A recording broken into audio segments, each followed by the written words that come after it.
to be here today. We're really about to announce a huge breakthrough for humanity. We are about to take a picture of something that one man alone, dreamt, imagined 100 years ago in 1915. Albert Einstein. Imagine that.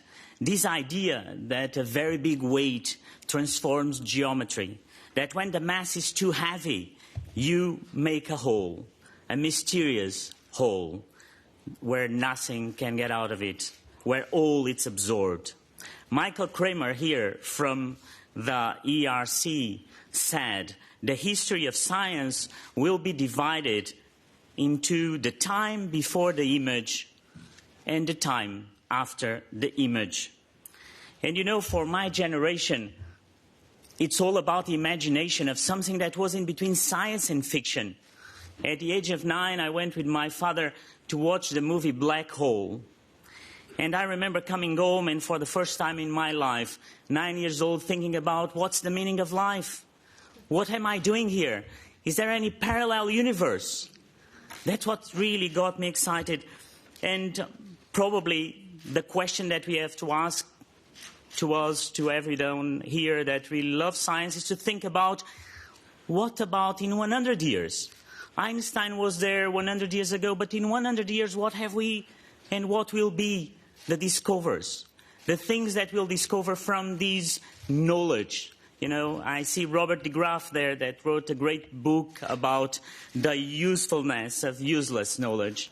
And Einstein could not imagine, he could not imagine what he discovered. He cannot imagine that one day, because he created and discovered the antimatter, that would create the PET scan that will save lives all over the world. So I'm really proud. I'm proud of science. I'm proud of science because science today is giving a lesson to politicians. It's showing that today, to take a picture of something that one man dreamt 100 years ago, you need people from 40 different countries. You need people from all over the world. That at the same time that you're sitting here, there's 6 press conferences in Washington, in Tokyo, in Taipei, in Shanghai, and in Santiago de Chile. And I'm proud of Europe. I'm proud of Europe because we have invested so much in this project. We have put altogether more than 44 million euros because we can be proud that Europe has a winning formula. And that winning formula is simple. We believe deeply in the freedom of science. We believe that scientists are the ones to make the choices, that the choices of science are not done by politicians. We believe somehow in the intuition of science. Stephen Hawking once said something that I would like to finish these words today with you, with this excitement of us. He said, "It is said that facts are sometimes stranger than fiction, and nowhere this is more true than in the case of black holes. Black holes are stranger than anything dreamed up by science fiction writers, but they are firmly matters of science fact." So, ladies and gentlemen, I think that I've not been this excited since when I came in 2014. If there's a big moment for all of us, is today. And so this big moment is shared with so many in the public, so many today here, and I want to invite all the team. And for that, Professor Heino Falke is here, so he will come immediately to my place and tell you, and we will join all of us here in the room, we will join him unveiling the image. So Professor, please come and I'll go. I still have to, thank you.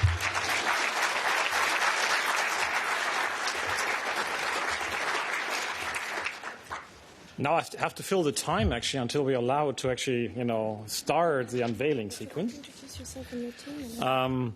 I thought I'd use the time to introduce our team here that's here today. On stage, we have Monika Moshi-Broczka from the Radboud University, working on theory and imaging of black holes. Luciano Rezzolla from the Goethe University in Frankfurt. We have Eduardo Ros from the Max Planck Institute for Radio Astronomy, and we have Anton Zensus, the director of the Max Planck Institute for Radio Astronomy in Bonn, and also chair of the board of the Event Horizon Telescope. And we have, a lot of team members here in the front row. Michael Kramer was already mentioned, our co-PI. We have Remo Tilanos, the project manager of the Event Horizon Telescope. I'm glad you're here with us today. Colin Lonsdale, who is the co-chair of the Event Horizon Telescope project. Now we have to start with the session. We are looking into space, towards a galaxy, a giant galaxy, 500 billion light years away from us. Sorry, 500 billion kilometers away from us. Very big galaxy which was suspected to host a supermassive black hole in the very center. 101 years ago, someone discovered a streak of light, which is plasma shooting out of the center of the Milky Way, marking the supermassive black hole. I never believed that this black hole was as big as people said, until we saw that. This is the nucleus of the galaxy M87, and this is the first ever image of a black hole.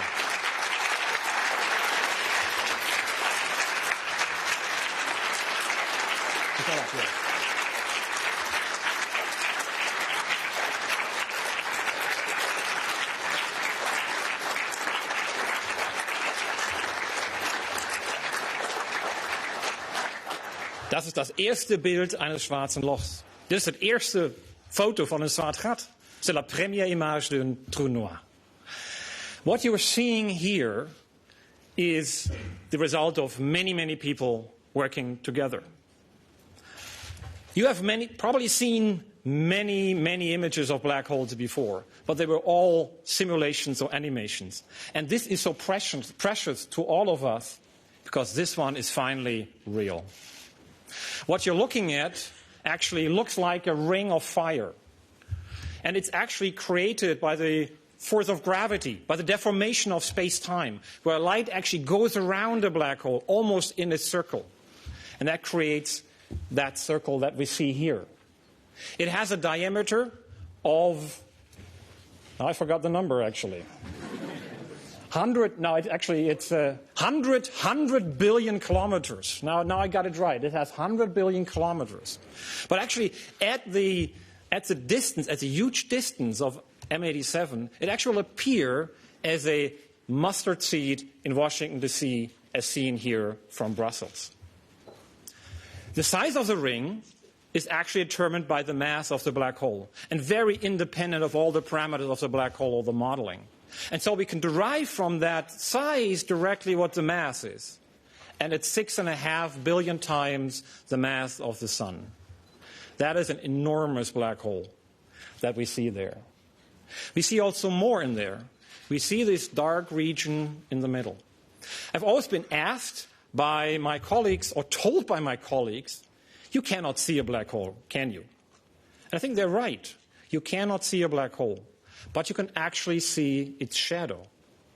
And that's when the light actually disappears behind the event horizon, creating that dark region, that dark shadow we see there.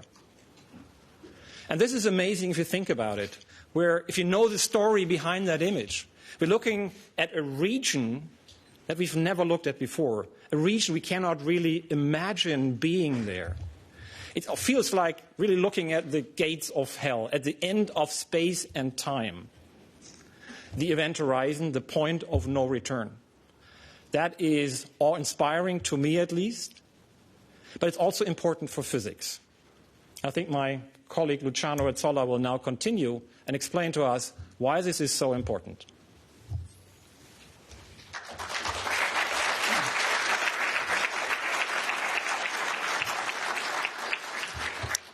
Questa è la prima immagine di un buco nero. So black holes are part of our daily knowledge. In fact, even a child knows what a black hole is. And the best definition I've received actually comes from a child who simply said, well, it's just a hole you cannot fill. So they're very simple, but they're actually extremely problematic in physics, and because of the properties they have. The first property is that at their center, in a single point, we think the laws of physics break down. We call this point a singularity. Another property is that this singularity is covered by a surface, a mathematical surface, which is called the event horizon. Gravity is so strong on this surface that nothing, not even light, can leave it. And this surface separates the interior from the exterior, and nothing from the interior can leave and be transmitted to the exterior. And for a scientist, this is a drama, because scientists want to know everything about every corner of the universe. So having a region where you say you cannot experiment there, or you can experiment there, but you cannot tell the results of the experiment, is extremely frustrating and puzzling. And the same puzzling thought was shared by Einstein. So how do you get to terms, you come to terms with this idea? Well, the first thing you want to do is convince yourself that black holes exist, and in particular an event horizon exists. And the image we have produced does exactly that. So you may wonder, how do you know it is a black hole? And that is because it matches extremely well with the prediction that we can do from theory. And this is shown in this picture over here. So on the left, there is the observed image. On the right, there is a theoretical prediction. And as you can see, the analogy is remarkable. As a matter of fact, we have carried out over these last 6 months the most extensive investigation of what happens to plasma, to matter, as it falls onto a black hole. We have used supercomputers and highly advanced numerical codes to calculate what happens. And what we've learned is that as matter falls onto the black hole, it will start rotating at speeds which are close to the speed of light, and will become hot and emit light, especially in the radio frequencies, which are the ones that our telescopes can capture. But these simulations are not sufficient. If you want to know what a black hole looks like as an image, you need to take into account that light doesn't move on straight line near a black hole. Just contrary to this room, light can come from all sorts of places. And so light can be bent, can be lensed. And so the image that you obtain by looking at a black hole can be very counterintuitive. And we have carried out a very extensive investigation. We built tens of thousands of synthetic images which cover all the possibilities that we think are realistic conditions under which a black hole is formed. And this is how we have come to conclude that this is a black hole as predicted by Einstein. Now, you may ask, what is the meaning of this discovery? For many of us, it has different meanings, but there is one meaning that we all share and is very precious to us. We have transformed a mathematical concept, that of the event horizon, something that I normally write on a blackboard when I lecture on this, into a physical object, something that we can test and we can measure and we can observe repeatedly. And you may think this is a minor thing. Actually, this is a fundamental first step in any scientific progress. It's a scientific method. Be able to make an experiment and deduce from this what are the, how does nature work. And now I'll leave the word to my colleague Eduardo Ros to explain how this beautiful experiment was first carried out.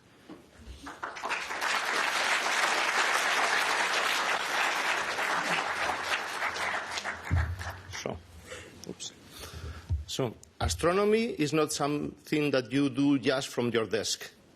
In many cases, you have to embark in an expedition. And 2 years ago, a large team of astronomers embarked in expeditions to the most remote places on Earth, in places where the atmosphere is thin and dry, because we need to observe at a wavelength where the atmosphere is important. The important thing of that is, in these locations are also facilities, as you see there, like Iran 30-meter telescope or ALMA or APEX with European technology. And in these telescopes, the team of astronomers went there, prepared with one eye into the weather forecast, checking up all the systems of the telescopes, checking that everything works, and waiting for the go command when the weather was good in all the sites around the Earth. One of the tricks you need to make such an image of a black hole is to get a telescope as big as the Earth.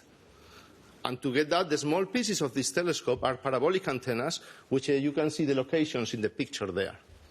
These teams were observing that. We had fantastic good luck because we get good weather all across the globe at the locations of the telescopes. These data were stored in disks because you don't have optical fibers there. You have to fill boxes of hard disks, pack them into an airplane, in some cases waiting for several months, like in the South Pole, until the winter over is gone, because it was night in April 2017. You wait them, and these data are sent to processing centers where they are played back as they were recorded and synchronized with atomic clocks. These places are like in the Haystack Observatory in Massachusetts in the US, or in Bonn, Max Planck Institute. They are the so-called correlators. Data are played back, they are evaluated, and then they are given to a further team who checks this data.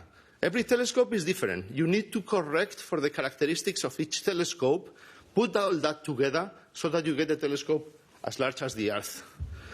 And this process needed also several months of hard work, assessment, iterations, until people were sure, okay, this is the data that now we can begin to image. We can extract the information from this precious data, which occupied 6 cubic meters of disk, as I said, to get something like the image you have just seen now. And to know how you extract this information and you get from that, my colleague Monika Mosibrodska will show us.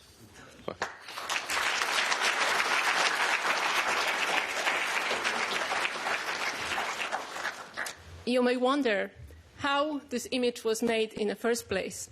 Event Horizon Telescope data is like incomplete puzzle set. We actually only see pieces of the real true image. And then we have to fill in these gaps of these missing pieces to construct the physically possible image that is actually matching our data. This is actually a very difficult process. Therefore, the imaging process has been split into several phases. At first, at the very beginning, we were working on this imaging completely alone, each of us. This was a remarkable, almost life-changing experience to see an image of a black hole shadow popping out on the screens of our ordinary laptops. Next, we formed independent teams that work completely independent from each other to repeat the imaging process. This was a very necessary, important step because we wanted to get rid of the human bias as much as possible. And in the last phase, which took the longest time, the imaging was done very, very carefully via very careful scientific analysis. So what have we learned from the images, and not just from the images, also from the data that are lying underneath this image? So first of all, we have observed this source for 4 days. Over the 4 days, the ring is there. The image looks almost exactly the same. We have also measured the size of this ring. Over 4 days, the size is always the same. It doesn't change. We have also measured the contrast between the ring itself and the central darkness. And the contrast is as large as it is expected for the black hole shadow. But there is one more very peculiar thing about this ring. It's not really a full ring. It actually is much brighter at the bottom side. Why is that? Our models told us immediately that this kind of structure can be only formed if something in the source is rotating. What is rotating? It could be the black hole, but also the matter around it, or both can be rotating. At the moment, the images are not yet sharp enough to actually estimate or calculate the exact speed of this rotation. But these images give us a sense of the direction of the rotation, which is clockwise in the sky. So to summarize, Our images, our data tell us that we are looking at the shadow of the black hole, which has been predicted by all the models of the black holes that we have developed over the last few decades. And now Anton Zenzus will share some final remarks on the current state and the future of the Event Horizon Telescope. Thank you.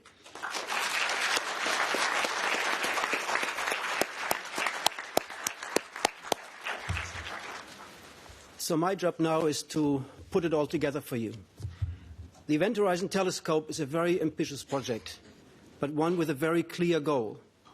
We want to image, for the first time, the central black holes in the galaxy M87 and in the Milky Way. Today, now, 6 papers are appearing in the Astrophysical Journal Letters, a special edition, that show the image and all the discussion that is needed to convince our scientific colleagues. And in a few days, the data from our observations will be made public so that scientists anywhere in the world can verify our results. So how have we made this happen? We had to assemble a fleet, a capable fleet of the best and most sensitive millimeter wave radio telescopes in the world, combined through supercomputers to form one large radio telescope. We had to organize a team that now numbers to more than 200 scientists from many institutions around the world. This is a truly global collaboration. We cannot name all the people that are participating in this, but representative for all of them, I want to recognize Colin Lonsdale, Director of Haystack Observatory, and together with me, co-chair of the EHT Collaboration Board. He represents, together with our other friends here, the global partnership that we have, all the people that now are listening elsewhere that work together in this project. The preparation for these observations took a long time. I've spoken this morning to somebody who started 40 years ago building sub-millimeter telescopes.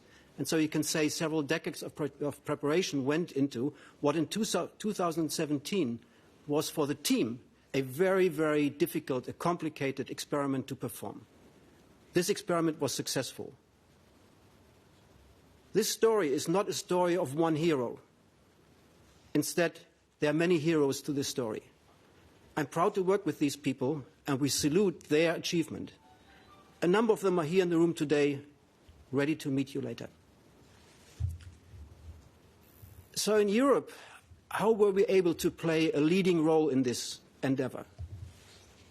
Foremost, it is through combining forces. We have brought together astronomers, observers, theoreticians, and facilities. Together, we in fact were able to make a much better result than we would have been able to do individually. Of course, in Europe, we have direct access to some of the most powerful millimeter wave radio telescopes. The Institut Radioastronomie Millimétrique IRAM's 30-meter telescope was a crucial element in the north. ALMA, the Atacama Large Millimeter Array, where the European Southern Observatory is a key partner, was absolutely a game changer. It enabled us to get the sensitivity and the resolving power to make these images happen. Scientists in Europe for decades have collected the capabilities, have developed methods, have acquired the excellent skills that were needed to participate in the scientific process in this project in all places. And last, the technical development capability that we have to build instrumentation, state-of-the-art instrumentation that we need, is second to none here in Europe. Lastly, the public funds, the taxpayer money that was spent on our basic research here, both from national resources but also from the European Union, from the European Research Council and from RadioNet, was crucial in making this excellence happen. We appreciate that very much, and we hope we can come back. So where are we going from here? M87 in the bag. We're confident that very soon we'll complete the analysis of Sagittarius A star. We will go back to observe, and so please stay tuned. We'll come back. We are already underway improving the array. Foremost, IRAM's expanded NOEMA array that they will soon finish will again be a game changer for our trade. ALMA will offer us improved capabilities. And the Greenland Telescope and perhaps the African Millimeter Telescope project will make critical contributions to improving the quality of the EHT. With all of this, we are well placed to go into the next step of this journey. I think that we will be able to confirm a lot of the science that we're expecting. But much more important, we will be able, with this machine, to make discoveries of the unexpected. And that's the most fascinating in science. I personally like to say that I will think of a time before and after I saw for the first time this image. You mentioned this also. Today, I believe for all of us, marks the beginning of the day after for all of us. Thank you very much for your support, and thank you for your interest in our science. Now we will be ready to take your questions. Thank you.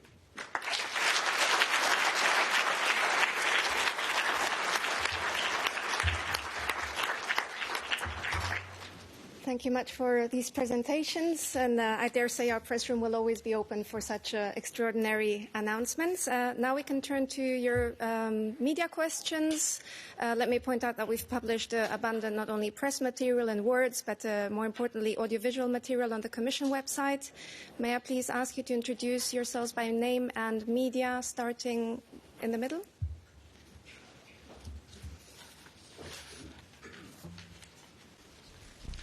Thank you very much. My name is Nicholas Wallace. I'm Policy Editor at Science Business. My question is for Commissioner Moedas. You said that this is the most excited you've been since you took office in 2014.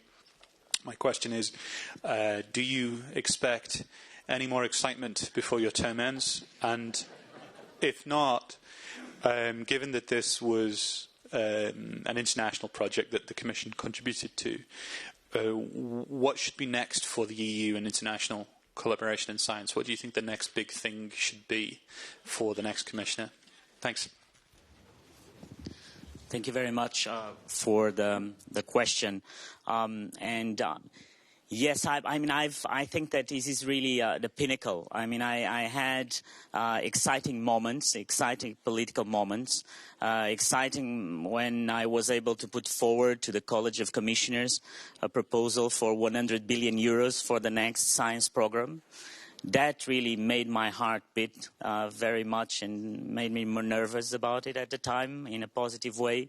When then we went to the Parliament and the Council and we discussed, and a couple of weeks ago we achieved really something unique, is that we had that agreement with the countries and the Parliament for the content of that program of the future. And so one of the things that is in that program answers your question, which is that is linked between the citizens and science, and how important is that.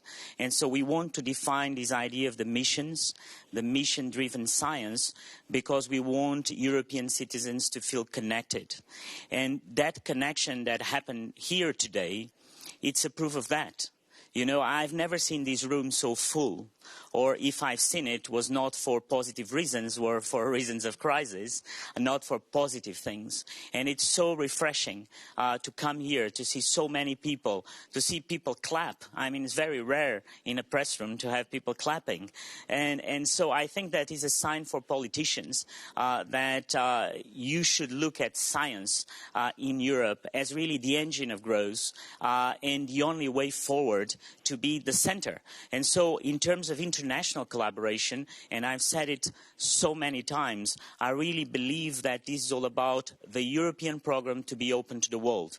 I mean, we are discussing with countries like Canada, New Zealand, we're discussing around the world to have people that want to be part of the European program. Because the European program, as the history of Europe, is not about Europe, it's about getting people together. It's more than Europe, we are bigger than that, and that's what makes Europe be at the center stage.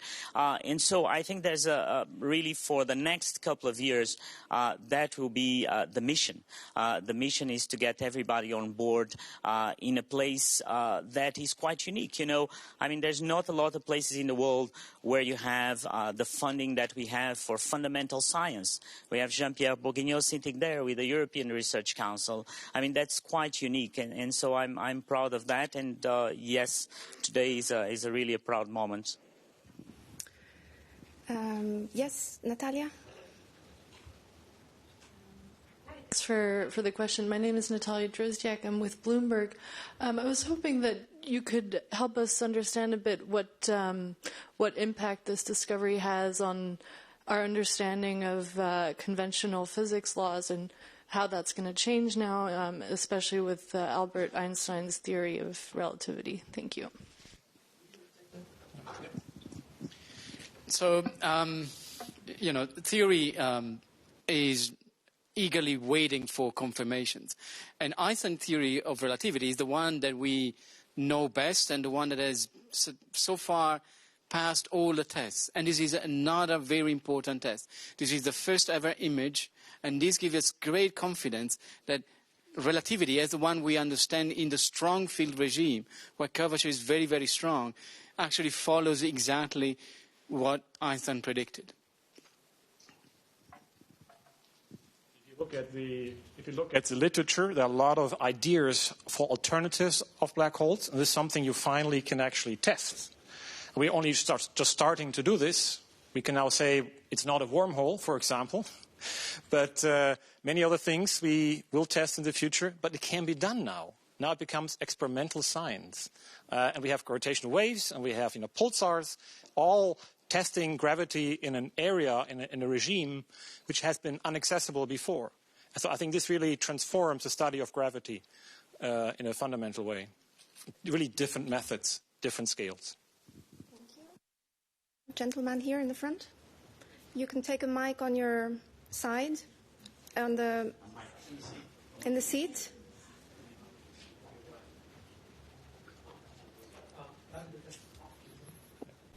Now. I'm Davide Castelvecchi from Nature magazine. How many questions do I get? Can we start with one and then we'll vary it? Okay. Can you tell us if you found any information about Sagittarius A star? Okay. I was supposed to say that. We actually focused all our attention on M87 when we saw the very first results, because we knew this one's going to be awesome. The issue with Sagittarius A star is 1,000 times smaller. It's 1,000 times closer, so it has the same shadow size, but it's also 1,000 times faster. So if you want to take an image of that source, it's like taking an image of a toddler which moves around for 8 hours, and you try to get a still image. While M87 is a big bear, 1,000 times slower, hibernating there, not moving much within these 8 hours. So that makes it much easier. We were just lucky that M87 was so large. It could have been much smaller. We didn't know that before. And so once we saw that, we focused everything on that one. So, we'll still take a little more time to work on Sag A star. We may come back to you later, time permitting. I think I saw some other show of hands. Yes, back there. Markus first, and then in front of you. Markus Becker with Der Spiegel. I see that the black hole seemed to behave nicely and follow the predictions, but maybe you can explain to us what kinds of new insights you have gained and how they form the basis for possible new research and new insights in the future. Thank you.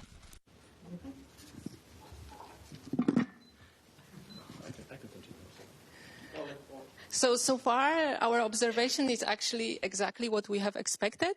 But I think there will be more possibilities in the future to investigate the behavior of this black hole. We basically would have to take movies, not just static images. Yeah. We also can learn something about the jet formation. This supermassive black hole is very famous for its huge kiloparsec scale jets. So now we know how this jet is actually coming out from the black hole. So this is a huge new insight of how relativistic jets are produced. Thank you. Then we had a question right in front of Markus. There? Yeah? No? Okay.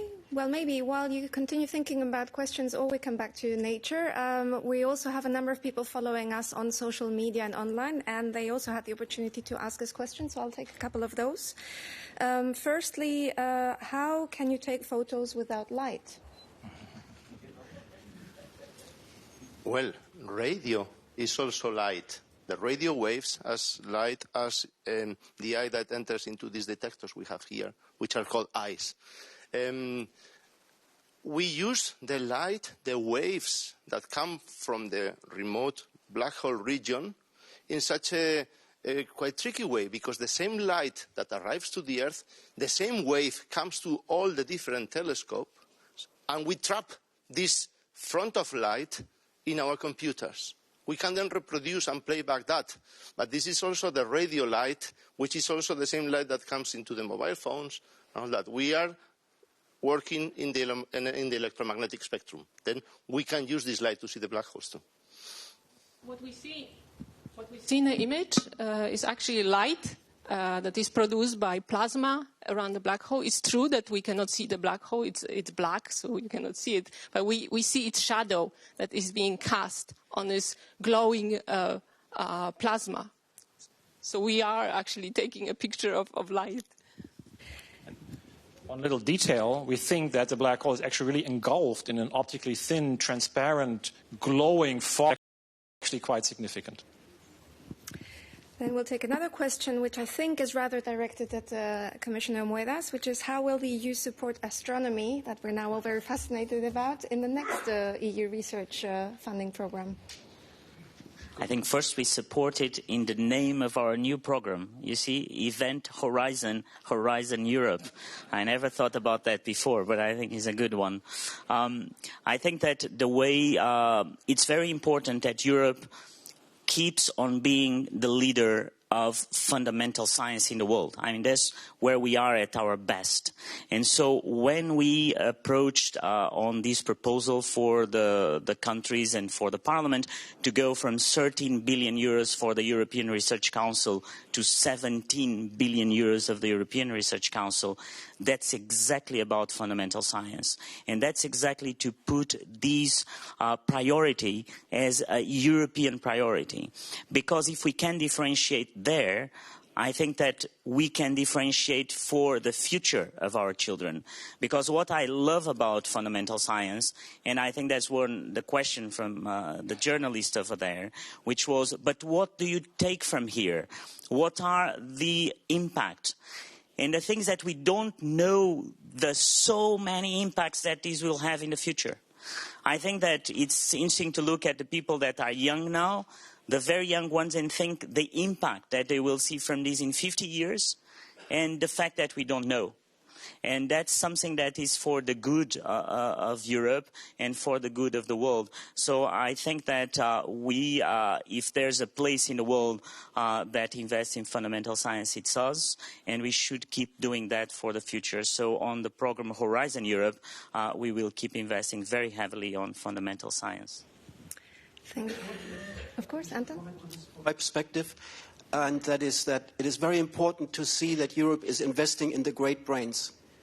And at the same time, it's also very important to see that we have in Europe this technological and this edge with our facilities. And I will say that the support that we've had from the Union in actually making these facilities accessible to pan-European scientists has been very important. And even more important has been the seed funding that we have received so that the technology development can be done together at various institutions. And so it's the balance of investing in the individual talent, the brains, and investing into state-of-the-art infrastructures that really sets us apart. Thank you. Let's come back to questions in the room. Yes. Hello, Adi Nouwen from Astroblog Netherlands. I have a question about the accretion disk of black holes. All black holes seem to have an accretion disk. Did you try to have an image of that accretion disk too? And how do I see the accretion disk compared to this image? Is it outside of this horizon, or I don't know? So, as you correctly said, these black holes are not in vacuum. They are surrounded by matter, and matter naturally folds and circles around it. Now, in this very image, the accretion disk is essentially as my hand. We're seeing it almost face on. And so it happens that matter that rotates in particularly in clockwise direction, will be pushing towards us. It's all of its emission, and this is why the bottom line is more bright than the top part, because it's what is called Doppler beamed. It's more intense because of a relativistic effect. So you can imagine that there is matter going around in a clockwise in a kind of accretion disk. The disk is not thin as we normally see in science fiction. It's a very thick accretion disk, and the simulations that you will find online will clarify this a bit better. I would like to add here that it is okay to, this image can have different interpretation, and it is possible that we are actually, that this ring is actually the inner edge of the accretion disk. Or the inner edge of the jet. That's where it starts. The problem that we have is that the light bending actually blends everything together. So when you look at low radio frequencies, you see the jet. As you go to high frequency, you get closer and closer to the event horizon. That's why we went to this high frequency, because that's where we actually start engulfing the entire black hole. That's where we can resolve the black hole, but that's where the innermost region is, and then everything gets blended together by light bending. So if you look again at the simulations, then you get a much better idea of what we think there is.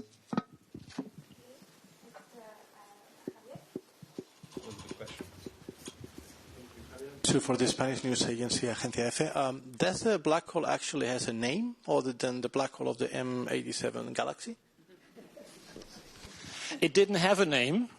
And in analogy to the other source that we study, Sagittarius A star, we just used this short version and called it M87 star, which doesn't mean it's a star, but the star actually means it's a very exciting source. It's one of the most exciting sources in M87. So, as an amusing note, the reason Hawaiian name which has been associated and proposed for this black hole, so we'll actually have a proper name besides just a number. Thank you. It's a good idea for a contest, though. Yes, back here, down here.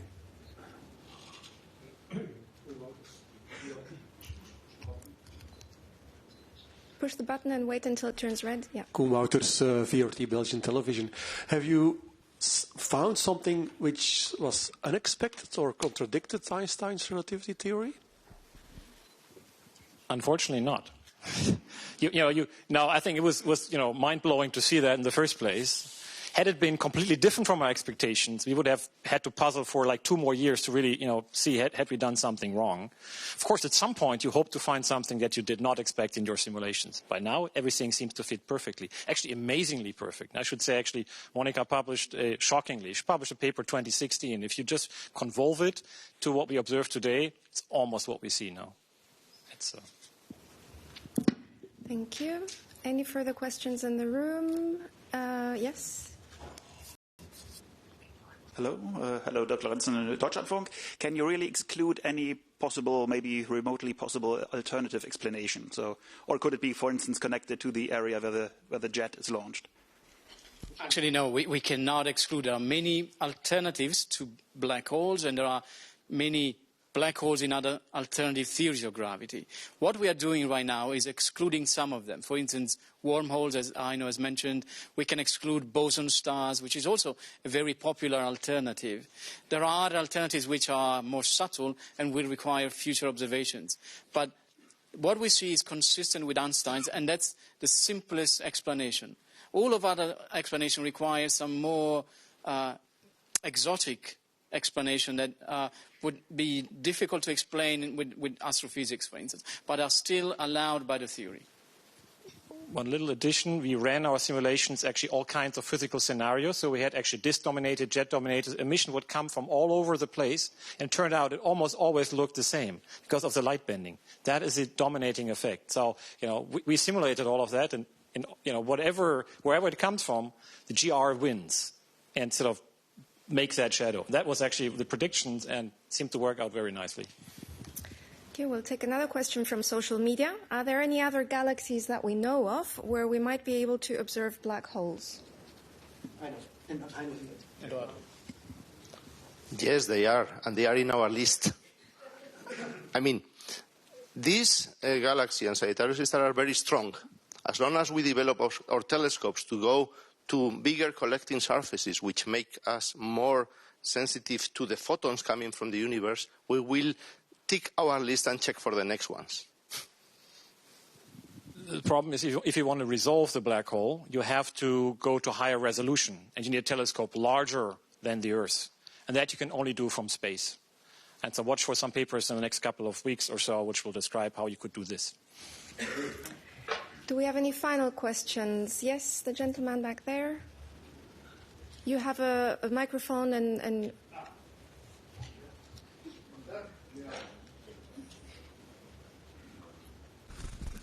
Julian Moore, just a European citizen, astonished by what you have achieved. My congratulations. I simply wanted to ask you, did some simulations to give you some expectation of what you would be looking for in your results. According to the parameters of your modelling, did it give you any insight into the other parameters of the black hole, such as its magnetic field or its angular momentum? Did it shed any light on the generation of the jets? Pun intended. So, yes, thank you for your question, citizen. That's very, very important. Rotation of the black hole is very difficult quantity to measure. And because of this blending of the light coming either from the jet or the accretion disk, it's very difficult for us, and this is something we discuss in the papers, to measure exactly how rapidly the black hole is spinning. But we think it is spinning because otherwise it would not make sense in terms of the energetics of the jet. And so we think it's spinning. And actually, if you want to ask, well, what is the spinning direction, we think it's pointing away from us. That's our best guess at the moment.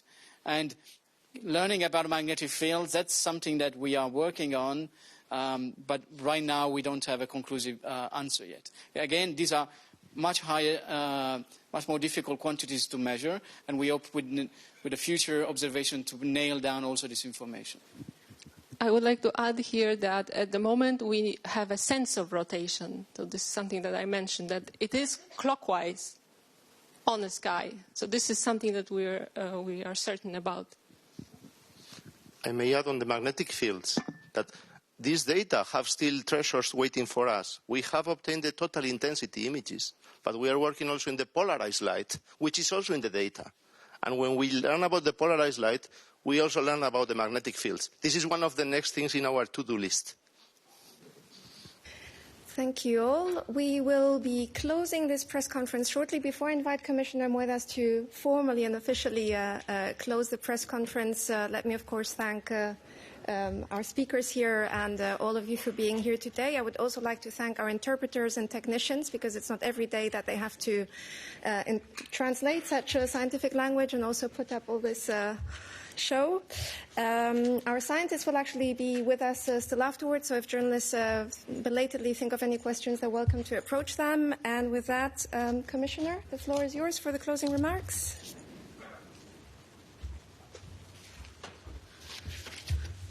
Just a word of thanks to everyone for this amazing moment, but a word of thanks for the courage, because, you know, it's not easy for the scientists to take the risk. I mean, you were taking a risk of being here today, and that is something that is important for Europe, that you take the risk to be here, you take the risk to be in this moment, and to show to people the importance of science. And more important to that is that you made us dream today, and an important moment. You know, we go through difficult times, a lot of crises, a lot of problems, and sometimes we need these moments. And